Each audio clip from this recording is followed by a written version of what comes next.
suksesnya kudeta yang dilakukan oleh Purbasora. Maka pada tahun 716 Masehi, Purbasora menobatkan dirinya menjadi Raja Galuh keempat. Menggantikan raja sebelumnya, yakni Prabu Sena atau Prabu Bratasena. Sumber sejarah mencatat, Purbasora naik tahta pada usia 73 tahun, dengan gelar Prabu Purbasura Jaya Sakti.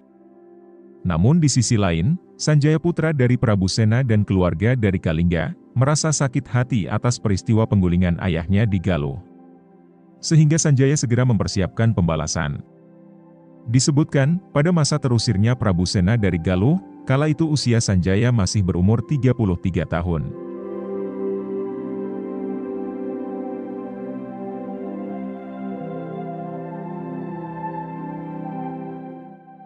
Berjalannya waktu. Tepatnya pada tahun 723 Masehi, Raja Sunda Prabu Tarusbawa wafat. Kemudian tahta kerajaan Sunda digantikan oleh Sanjaya. Kenapa digantikan oleh Sanjaya? Sebab Sanjaya menikah dengan Dewi Teja Kencana. Tak lain merupakan cucu dari Prabu Tarusbawa. Dengan pengaruh yang begitu kuat, maka upaya untuk merebut kembali tahta Galuh dari Purbasora semakin mudah. Karena waktu itu Sanjaya punya pengaruh besar, selain berkuasa di Sunda, dia juga berkuasa di Kalingga.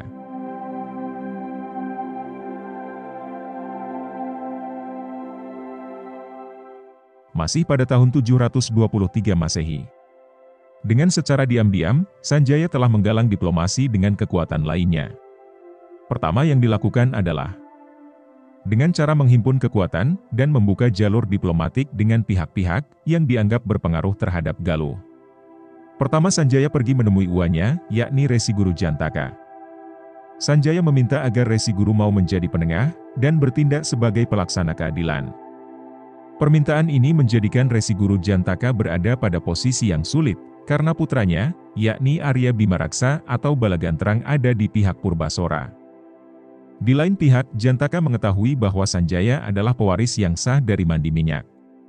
Sehingga ia memutuskan untuk bersikap netral, dan meminta agar keluarganya yang ada di Galuh tidak diganggu.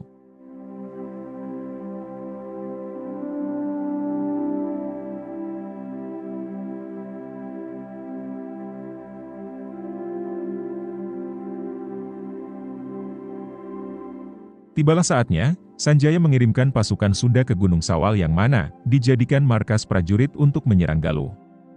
Gerakan tersebut sama sekali tidak diketahui oleh Purbasora. Hingga pada suatu hari, di tengah malam buta, tibalah saatnya Sanjaya melakukan penyerangan.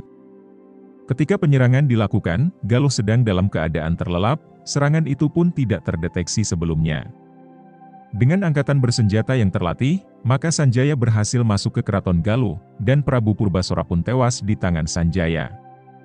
Arya Bimaraksa, atau Balagantrang menyaksikan kejadian ini. Kemudian dia dapat meloloskan diri. Disebutkan, Purbasora wafat di usia 80 tahun. Dengan demikian, Purbasora menjadi Raja Galuh keempat hanya beberapa tahun saja, yakni mulai dari tahun 716 Masehi, hingga tahun 723 Masehi.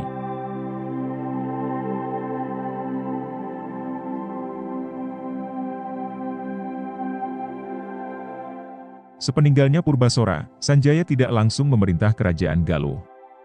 Tetapi Sanjaya memilih mengutus utusan untuk menemui uanya, yaitu Maharsi Sempakwaja. Hingga akhirnya terjadi kemufakatan, di mana yang naik tahta adalah Permanadikusuma, yakni cucu dari Tarusbawa. Sedangkan putra Sanjaya yang bernama Tamperan Barmawijaya dijadikan sebagai patih, untuk mengawasi pemerintahan Premana. Kemudian sepeninggal ayahnya Prabu Sena.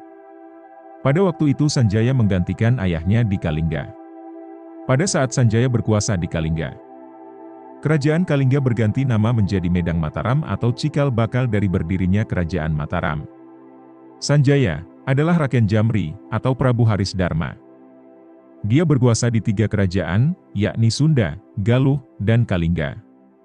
Meskipun Galuh diduduki oleh Permanadikusuma, tetapi roda pemerintahan tetap di bawah pengawasannya.